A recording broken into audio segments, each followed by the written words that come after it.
Hi, this is Ryan with Stonefly Aquatic Nursery. We have an install today, but I wanted to talk to you guys about how to transport some of these plants. It's not uncommon for people to come up to pick up plants and they just think they're gonna throw everything in the back of their car and drive away, but sometimes stuff comes up and then plants end up going dry before you get home.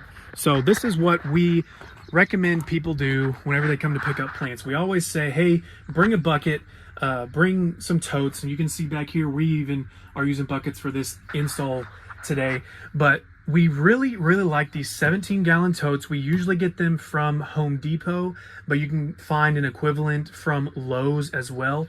These are great for our submerged plants like these white water lilies that really need a lot of water. The roots need to be wet, the leaves need to be wet, and so we always want to get these into a tote and then a lot of water as soon as possible. We at least want to get the water to the top of the pot when we're transporting pots, but ultimately we really would like to see these leaves in some water like we've got here. Now we have a really short drive today. It's maybe 20 minutes from our nursery. So these emergent plants will ride really well just sitting in here. They don't necessarily need to be in standing water for this relatively short amount of time. That being said, kind of like I mentioned earlier, when people come and pick up plants from us, I always say bring a bucket, bring a tote so we can get these plants in standing water for your travel, because I don't know what's going to happen. I don't know what your plans are if you have to make a stop on the way home and 30 minutes turns into an hour 15, or they get forgotten in the back of the car, that kind of stuff.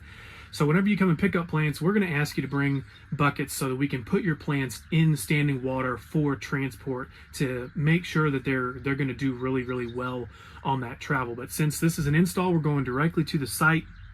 It's a really short trip. This is the only thing that we're doing today on the schedule. We're going to move these emergent species just sitting out like this. Now these water willow in the back, those are in a top soil media. Those don't hold water super well. So the water willow is going to be one of the first things that we're going to put in the water to make sure that they're in the ground, in the water, ready to go. Now these others, the irises, the spike rush back there, the pickerel and the thalia in that back corner, those are all in a potting type of soil material, and that holds water really well, making it really easy and also very light to move these things around.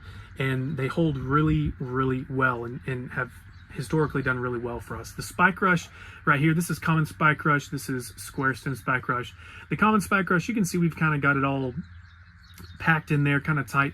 That stuff is really hardy, really tough. We've never had an issue with spike rush packing it like this, and it allows us to save space, save time, and save some money on both sides of the project packing it like that. Now this square stem in this 5-gallon bucket here, those are actually bare roots, and what we've done is we've packed those in there.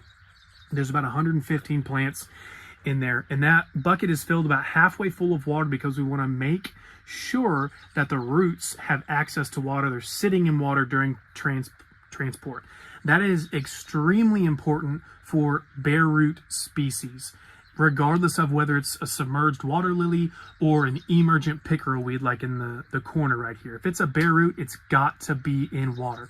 It will not transport well at all if you just set it out like we've done with this potted material. But again, since these pots are these plants are in pots, they've got soil that's holding water that's going to allow them to transport as they are right here. Now, okay, so our trip actually got a little bit longer. Surprise, it ended up being 30-35 minutes instead of the 20 minutes I was expecting. But we are here on site and everything looks pretty good. No big deal, but I can't stress enough, if you're coming to get plants, bring a bucket, bring a tote. You're going to want to transport these things in some water. Now, if you're coming to pick up plants and you've got a multiple hour drive, I mean, we're already going to do everything to get you out of our gate with a bucket and some standing water when you bring your bucket. But if you've got a multiple hour drive, you have got to bring something. Those plants have got to have better access to water for a long drive like that.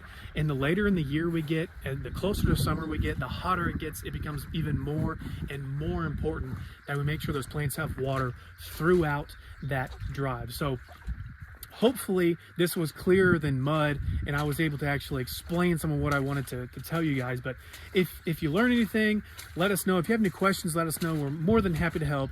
Thanks for watching.